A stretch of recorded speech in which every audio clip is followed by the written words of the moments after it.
using the apps that they've officially approved. They're also using the tools someone found to move faster: a free file sharing app, a browser plugin, a personal email account, a project tool, maybe even an AI feature tucked inside software that your team already uses. Most of the time, this starts with good intentions. Someone is just trying to get work done. But over time, these small shortcuts can turn into real risk. Today, I'm going to be talking about how to uncover unsanctioned cloud apps, also known as shadow IT, why this is becoming a bigger issue in 2026, and how you can manage it without slowing your team down. Hello, everyone. I'm Michael Knet. I'm CEO and founder of Eternal Networks. And here at Eternal Networks, we believe in empowering businesses and individuals with the knowledge that they need to succeed. So every Friday at 1 p.m. Pacific time, I go live on all of our different social pages to discuss different topics around technology and cybersecurity to help empower others. At Eternal Networks, we are dedicated to creating safe and secure environments for businesses and people to do what they love and what they're passionate about, and helping to educate others on technology, especially around cybersecurity, is a critical key part of our mission. At the end of the live stream, I'll be answering questions. So if any of you have any questions, throw them in the comments, and I will cover those at the end. With all introductions aside, let's get started with today's topic. Let's start with the reality. The cloud environment most businesses think that they have is usually not the cloud environment they're actually operating in. On paper, you might have Microsoft 365, a CRM, for your sales and marketing efforts, an accounting platform, maybe a few other approved tools for communication, project management, or marketing. But in practice, employees are often using a much bigger mix of apps, some approved, some not, and probably some that leadership don't even know exist. That's what we mean by unsanctioned cloud apps. These are tools that are being used for business purposes that haven't gone through proper review, approval, security checks, or governance. And in 2026, this problem is getting more complicated because now we're not just talking about random cloud storage apps or free productivity tools. We're also talking about AI features built directly into software people are using. A team member may not think that they're using a separate AI tool. They may simply be clicking on summarize, rewrite, or analyze inside of an app that they already trust, but that creates a new type of exposure. Company data might be moving into systems that you haven't evaluated. Access may exist outside of your normal controls, and sensitive information might be shared in ways that you didn't originally intend. So the first point is this: you can't protect what you can't see. And with cloud apps, visibility has to come before enforcement. A lot of businesses hear unsanctioned apps and they immediately think we need to block them, block all of them. And sometimes that's true. There's definitely apps that should be blocked if they're identified. But blocking shouldn't really be the first move, because when you start with bans or blocks, two things tend to happen. People either get better at hiding what they're doing, or they move on to another tool that's not being blocked that creates the same risk, or worse, sometimes an even bigger one. And that doesn't really solve the problem. It just pushes the problem further underground. A better approach is to understand what people are using and why they're using it. Because most of the time, employees aren't trying to create risk. They're trying to solve a problem.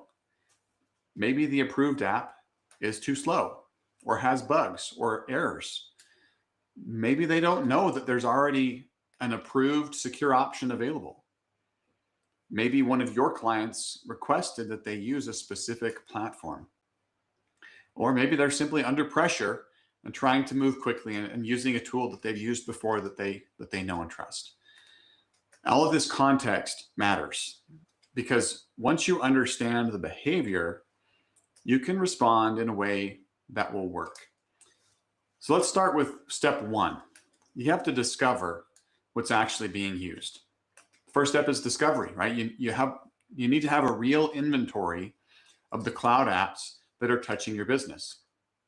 That means looking at signals that you might already have, including endpoint activity, identity logs, browser activity, network traffic, DNS data, sign-in history, third-party app connections.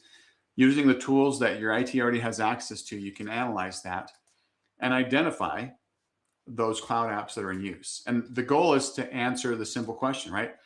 What tools are people actually using to do business?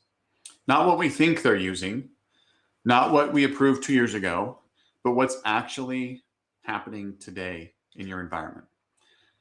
And that's where many businesses get surprised. They may have assumed that they've got 20 or 30 cloud apps in use, but once they look closely, that number is often much higher. And again, not every app is automatically a crisis, but every app does need to be evaluated and understood, which leads us to step 2, analyzing the behavior.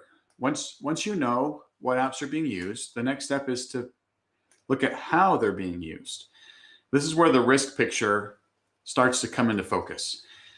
You want to look and ask questions like, who is accessing the app? Is any company data being uploaded or used through the app? Is information being shared publicly? Are there personal accounts involved? Are any former employees still connected to this app? Are admin privileges being used? Are AI features processing company information? And that last one is especially important because AI changes the conversation. A simple document upload or AI prompt may feel harmless in the moment, but depending on the tool, that data could create compliance issues, privacy concerns, or security exposure. So don't just ask, is this app approved? Ask instead, what data is going there? Who has access? And what can the app do with it? That's a much better risk question. All right, this leads to step 3, which is scoring and prioritizing the risk. And not every unsanctioned app deserves the same response. Some might be low risk. Some might be useful enough to approve after being reviewed. Some might be approved, but with some restrictions, and some need to be removed quickly. A simple risk lens can help guide those decisions. You can look at the sensitivity of the data involved, how that information is being shared, whether there's strong identity controls that exist in the environment, whether your admins have visibility or can have visibility to it, whether the app supports your compliance requirements, and whether AI features are involved. And a big one, whether that vendor that's providing that app is following appropriate security practices. These questions can help you to avoid overreacting and help you to focus your attention on where it matters most. Because the goal here is not to create friction for your employees for no reason. The goal is to reduce your company's exposure. Which leads us to step 4, tagging your apps clearly. After you review the apps, you need to make the decision visible and tag them. For example, you could tag them sanctioned or approved, unsanctioned or unapproved, restricted, under review, and blocked. You feel free to customize those names if you'd like for your environment, but having a list of tags that are clear will make your governance process so much easier to manage and keep decisions consistent over time. Without tagging, every app becomes a one-off conversation. With tagging, you can create a repeatable system.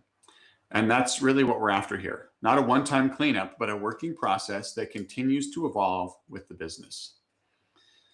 And this leads to step 5. Take action thoughtfully. Once you've made a decision on an app, then comes the enforcement. Some apps might get approved. Some may require user warnings to pop up on how they're going to use that app before they can proceed.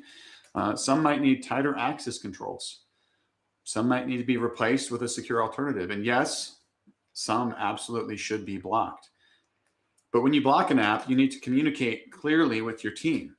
Tell people what's changing, why, and give them a safe alternative. And then make sure that the transition doesn't break important workflows overnight.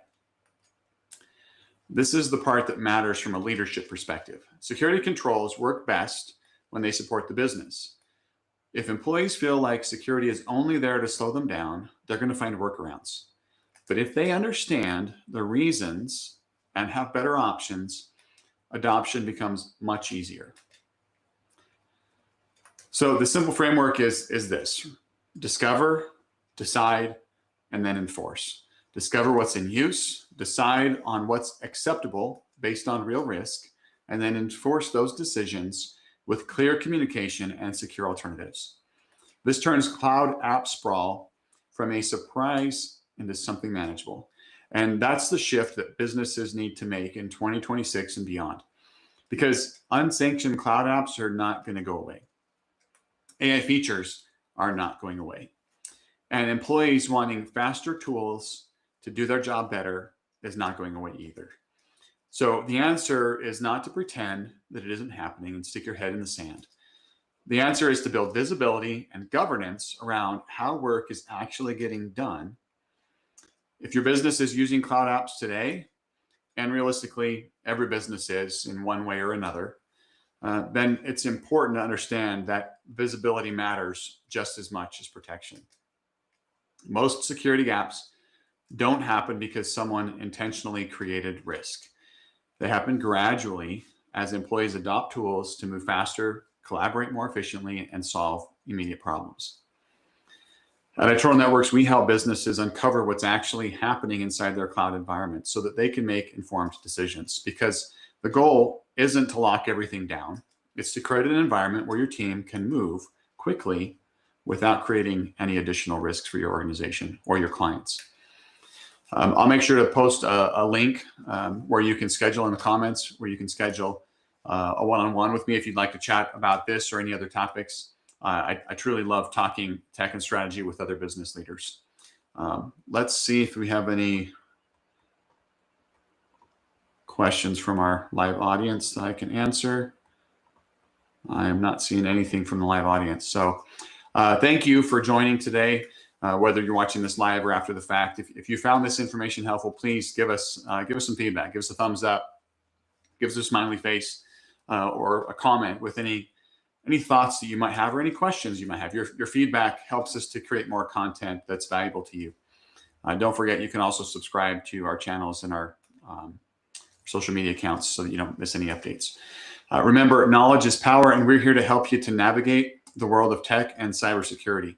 If you need any further assistance, you can always DM me on any of these platforms, or all of our contact information is on our website at itnet.works.